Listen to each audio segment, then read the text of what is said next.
Hi, my name is Sophie Brittain. I'm a sophomore at Florence High School and I've been showing steers for 8 years.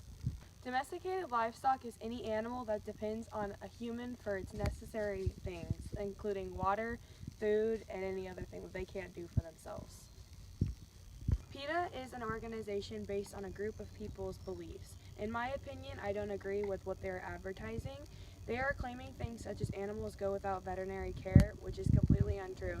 Our animals are treated as just like our children would be treated, so if they're sick, they'll get care. We feed them every day, and they're treated very well. I normally start by waking up bright and early to feed my steers. We feed them around 6 o'clock, and then I'll go to school, and my steers will stay in a cold area so they don't get sick or they don't get too hot because they all have a lot of hair. Then when I get home from school, I'll go straight to the barn and I'll wash and blow dry my steers. After that, they'll be exercised, and then they'll be let out for plenty of water and food.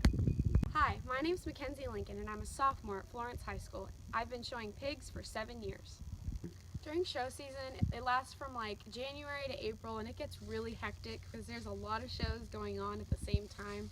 But me and the pigs are always constantly busy, constantly getting ready, feeding, walking, making sure they're ready for show. But we know their limits because we raised them. So we know when to stop, we know when to exercise, we know when they're hungry, we know when they're not feeling good, so we know what to do.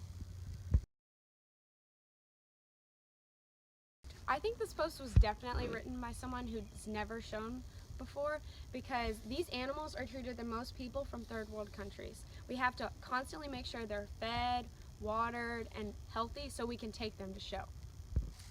Racing an animal can come with a lot of responsibilities because we have to provide for them constantly. Like they can't get their own food, they can get their own water, but they can't give their own shots, can't tell us they're sick, so we have to be aware of what they're doing to make sure they're not sick and they're ready for show and make sure they're not hungry and make sure they're taken care of all the time, constantly.